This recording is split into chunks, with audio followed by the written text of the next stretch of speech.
Hi hello welcome to our channel. నేను మీ సిరి. ఈరోజు మనం చెప్పుకోబోయే కథ ఇష్టమైన సకుడా పార్ట్ 186. కథలకు వెళ్ళే ముందు లైక్ చేయడం మర్చిపోకండి. చూపులతో నిప్పులు కక్కుతూ ఆమె లేచి ఓ టాబ్లెట్ తెచ్చిచ్చింది వేద. ఇదేంటో తెలుసా? అనుమానంగా చూశాడు హర్ష. పెయిన్ కిల్లర్, నోరు మూసుకొని వేసుకో, సీరియస్గా చెప్పి వాటర్ బాటిల్ ఇచ్చింది వేద. అతడు మొహం కడుక్కుని వచ్చి పెయిన్ కిల్లర్ వేసుకుని బెడ్ మీద పడిపోయాడు. అక్కడ మేఘన ఒక్కటే ఉందన్న విషయం గుర్తుకొచ్చింది. విజయ్ హైదరాబాద్ వచ్చినట్టు తెలియడంతో వెంటనే విజయ్కి మెసేజ్ చేశాడు. ఫోన్ పక్కన పెట్టి చూడగానే వేద తన వైపే చూస్తూ కనిపించింది. అతను చేతులు చాచాడు. ఆమె అలాగే కోపంగా చూస్తుంది. అతనే లేచి కూర్చొని, నిజం చెప్పు, నీకేం గుర్తులేదా అని అడిగాడు హర్ష. దేని గురించి? చూపుడు వేలు అతని వైపు చూపిస్తూ, మన ఫాస్ట్ గురించి అని హర్ష అనగానే వెంటనే అతని భుజం మీద 2 చేతులతో పెట్టి తోసింది. అతని దెబ్బకు వెనక్కి పడ్డాడు. భుజం మీద దెబ్బ తగిలి ఉండడంతో అతను తోయడంతో నొప్పి లేచి అరిచాడు కూడా. అబ్బా రాక్షసి అని ముఖం చిట్లించి ఆ వంక చూశాడు. ఏదో చేసి తగలడ్డావు. చావు బ్రతుకుల నుంచి బయటపడి ఇలా ఇద్దరం ఇన్ని రోజులు దూరంగా ఉన్నాం. మళ్ళీ ఏదో చేయడానికి వెళ్ళావు నువ్వు. వేద మాటల్లో ఆవేదన కనిపించింది అతనికి. నేనేదో చేశానని నీకెవరు చెప్పారు? అతను మెల్లిగా అడిగాడు. ఇంట్లో అందరూ అనుకుంటుంటే నాకు ఆ మాత్రం తెలీదా? మళ్ళీ ఇప్పుడు మన లైఫ్ని రిస్క్లో పెట్టడం అవసరమా? ఆమె మాటల్లో నిజం ఉందని అతనికి తెలుసు. కానీ తన వల్లే గగన్కి శత్రువులు పుట్టుకొచ్చారని, తన వల్లే పెద్ద ప్రమాదంలో పడ్డప్పుడు తానెలా వదిలేస్తాడు? నేను రిస్క్ తీసుకోలేదు, చిన్న ఫైట్ అంతే, నువ్వేం కంగారు పడుకో అన్నాడు హర్ష. ఆమె మాట్లాడలేదు. నిజం చెప్తున్నాను వేదా, ఆమె గడ్డం పట్టుకుని బ్రతిమాలుతున్నట్టు చూశాడు. సరే రెస్ట్ తీసుకో అని బెడ్ దిగి వెళ్ళిపోతున్న ఆమె చేతిని పట్టుకున్నాడు అతను.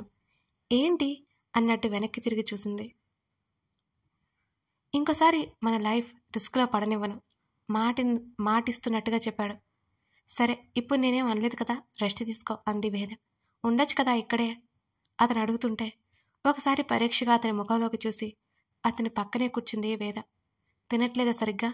ఆమె పొట్ట తడుముతుంటే అతని చేతిని వెనక్కి నెట్టింది. నోరు మూసుకొని పడుకో అన్నది మరింత సీరియస్గా. అబ్బా నాకు ప్రతిసారి డౌట్ వస్తుంది, నీకు నిజంగా అన్నీ గుర్తున్నాయేమోనని అతను అనుమానంగా చూస్తుంటే.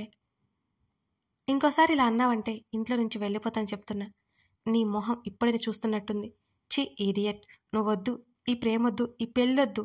ఆమె కోపంగా అరుస్తుంటే నవ్వుతూ దగ్గరికి లాక్కున్నాడు హర్ష. జోక్ చేశానే రాక్షసి అంటూ హత్తుకున్నాడు. వదలు నన్ను, నువ్వు నమ్మవు గాని అంతకుముందు కూడా ఇలాగే నన్ను సాధిస్తూ ఉంటావని తెలుసు అని అన్నాడు హర్ష. అంటే నేను గయ్యాలనా అడిగింది వేద. చచ దెయ్యానివి అనగానే 2 చేతులతో అతన్ని ఇష్టం వచ్చినట్లు కొట్టిపడేసింది. ఆమెతో మామూలుగా ఉన్నా సరే అతని ఆలోచనలు ఎక్కడెక్కడో ఉన్నాయి. కమల్ అమృత పిలుపు చెవిన చేరనట్టి కళ్ళు మూసుకుని ఉన్నాడు కమల్. ఆమె దగ్గరగా వెళ్ళి అతని భుజం మీద చేయి వేసింది. ఉలిక్కిపడి కళ్ళు తెరిచి చూసి అమృత కనిపించగానే సరిగ్గా కూర్చున్నాడు కమల్. అతడేం ఫీల్ అవుతున్నాడో ఆమెకు అర్థమైంది. ఆమె అలాగే కిందనే అతని కాళ్ళ దగ్గరికి వచ్చింది. అమ్ము ఏంటిదిలే? అతను ఆమె చేతులను తీసేసి లేవబోతుంటే ఆమె లేవనివ్వలేదు. ఉండాలా అంటూ అతని తొడ మీద చంపానించి, తన పాలిట చల్లని నీడలాంటి వాడతను, అంతే చల్లని ప్రేమ కురిపించేవాడు. నువ్వేం చెప్పకు, నువ్వేం చెప్పాల్సిన అవసరం కూడా లేదు, నువ్వేం తప్పు చేయలేదు కూడా. మన మధ్య ఇంకోసారి ఈ టాపిక్ గురించి రాకూడదు. ఆమె కంటే ముందే అతను నోరు విప్పడంతో తల ఎత్తి చూసింది అమృత. కమల్ రా. ఆమె చేతులను తీసేసి బలవంతంగా పైకి లేపి కూర్చోబెట్టాడు. నీ వల్ల నేనేం బాధపడట్లేదు, అర్థమైందా? చెప్పాను కదా, జరిగిన విషయాలు మన మధ్య మళ్ళీ రాకూడదు, అసలు మనం గుర్తు చేసుకోకూడదు అని అంటూ, నీకొక ముఖ్యమైన విషయం చెప్పాలి అని నెమ్మదిగా అన్నాడు కమల్. ఏంటది? ఆమె అయోమయంగా చూసింది. అతడు గట్టిగా ఊపిరి పీల్చుకుని ధరణి పైనుంచి కిందకు దూకేసింది అని ఆ మాట అతని నోటి నుంచి వచ్చిన మరుక్షణం ఆమె కళ్ళు వెడల్పయ్యాయి. ఒకలాంటి షాక్లోకి వెళ్ళిపోయింది అమృత. ఏంటి నువ్వనేది? ఆమె ఎప్పటికో తేరుకుంది. నేను ఆల్రెడీ వెళ్ళొచ్చాను, సూసైడ్ చేసుకుందన్నట్టు మాట్లాడుతున్నారు ఆంటీ వాళ్ళు. హాస్పిటల్లో ఉంది, బ్రెయిన్ సర్జరీ జరిగింది అనగానే అమృతకి ఊపిరి ఆడనట్టే అయింది. ఏంటి కమల్ నువ్వనేది? ధరణి సూసైడ్ చేసుకోవడం ఏంటి? సర్జరీనా? ఆమె భయంగా అతని చొక్కా పట్టుకుని అడుగుతుంటే ఆమెను ఊరుకోపెట్టి, రేపు వెళ్దాం, నువ్వు టెన్షన్ పడకు, ఆమెకు సర్ది చెప్పాడు అతను. చక్కటి చిరునవ్వుతో, ఒకలాంటి అమాయకత్వంతో ఉండే ధరణి ఇప్పుడు ఎలాంటి పరిస్థితుల్లో ఉందో. మరునాడు ఉదయం శివకుమార్ ప్రాణాలు పోయినట్టు న్యూస్ టీవీలో పెద్ద పెద్ద హెడ్డింగ్లతో కనిపిస్తోంది. కుక్కలు అతన్ని చంపేసి ఊరి చివరకు లాక్కొచ్చినట్టు పోలీసులు నిర్ధారించారు. అతడి చావు అంత భయంకరంగా ఉంది. అది చూస్తున్న కమల్ అప్రయత్నంగా నోటి మీద 2 చేతులు పెట్టుకున్నాడు. అతని కళ్ళల్లో నీళ్లు తిరుగుతుంటే బలవంతంగా తొక్కి పట్టుకున్నాడు. అదంతా చూస్తున్న అమృతకి కమల్ని చూస్తే విపరీతమైన ఏడుపు వచ్చింది. తన కోసమే కదా అందర్నీ దూరం చేసుకున్నాడు అనే భావన. అతను భుజం మీద చేయేసి నెమ్మదిగా అతని తలని దగ్గరికి తీసుకుంది అమృత. మరో అరగంటకి ఉదయ్ ప్రాణాలు పోయాయని కమల్ ఫోన్ కాల్ వచ్చింది. కాసేపటికి అతను కళ్ళు తుడుచుకుని, నేను ఇంటి వరకు వెళ్ళి వస్తాను అని అనగానే, నేను రానా అని అడిగింది. వద్దు, నిన్ను హాస్పిటల్లో డ్రాప్ చేసి వెళ్తాను, నేను అత్త కోసం వెళ్ళాలి అని అన్నాడు కమల్. ఆమె ఆపలేదు. అమృతని ధరణి ఉన్న హాస్పిటల్ దగ్గర డ్రాప్ చేసి అతను వెళ్ళిపోయాడు. కమల్ వెళ్ళేసరికి ఉదయ్ ఇంటి ముందు చాలామంది జనమే ఉన్నారు. తన తండ్రి ఉదయ్ శవాలు హాల్లో కింద పరిచి ఉన్నాయి. అతన్ని ఎంతోమంది పలకరిస్తున్నా అతను ఎవరితో మాట్లాడలేదు.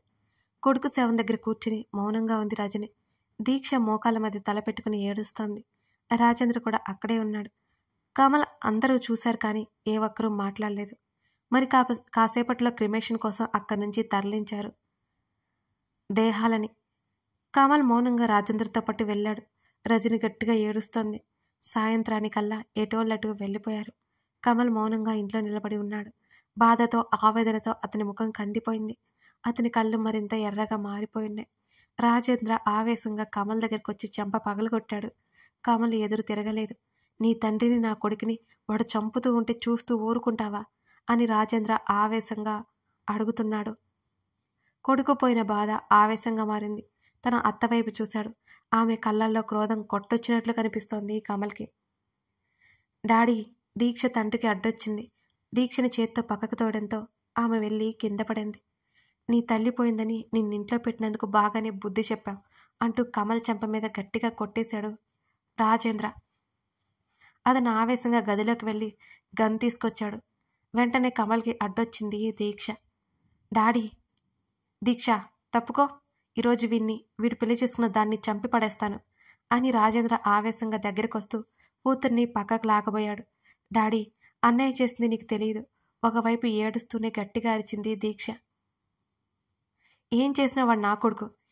వీడిని ఇంట్లో పెట్టుకున్నందుకు నా కొడుకునే చంపేశాడు అని రాజేంద్ర ఆవేశంతో ఊగిపోతూ కమల్ని అప్పటికప్పుడు చంపేయాలి అనేంత కోపంలో ఉన్నాడు.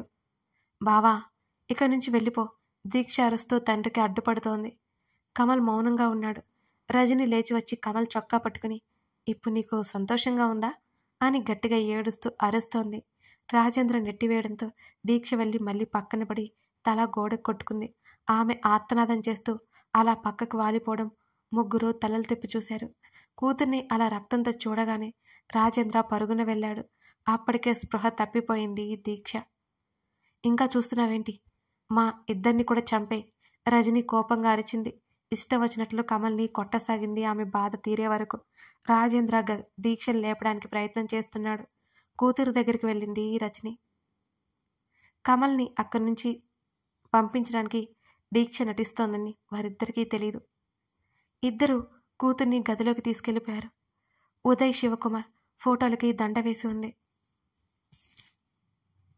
వాటిని చూస్తూ అతను బయటికి వచ్చాడు. అతను సరాసరి ఇంటికి వచ్చాడు. ఇంకా అమృత ఇంటికి రాలేదని అతనికి అర్థమైంది. అతను అలాగే దిగులుగా కూర్చున్నాడు, స్తబ్దుగా. మరింత స్తబ్దుగా అయిపోయాడు. ధరణి పరిస్థితి తెలుసుకుని అమృత అక్కడి నుంచి రాలేకపోయింది. ఆమె సాయంత్రం వరకు అక్కడే ఉంది. ఎప్పటికో దిగులుగా ఇంటికి చేరుకుంది. ధరణిని ఆ పరిస్థితిలో చూస్తున్న ఆమెకు కమల్ ఓదార్పు కావాలనిపించింది. కానీ సర్వం పోయినట్టు ఉన్న కమల్ కనిపించగానే ఆమె నీరు గారిపోయింది. వెళ్ళేటప్పుడు ఎక్కడికని అడగకూడదు, కాబట్టి నువ్వే చెప్తే బాగుంటుంది. రెడీ అవుతున్న హర్షని చూస్తూ అంది వేద. నువ్వేం మారలేదు అసలు, చిన్న పని మీద వెళ్తున్నాను, దానికంత అనుమానం ఏంటి నీకు అని అన్నాడు హర్ష. నువ్వు చేసిన ఘనకార్యాలు అంకుల్ చెప్పారు, మర్యాదగా ఇంట్లో ఉంటే బాగుంటుంది అంది వేద.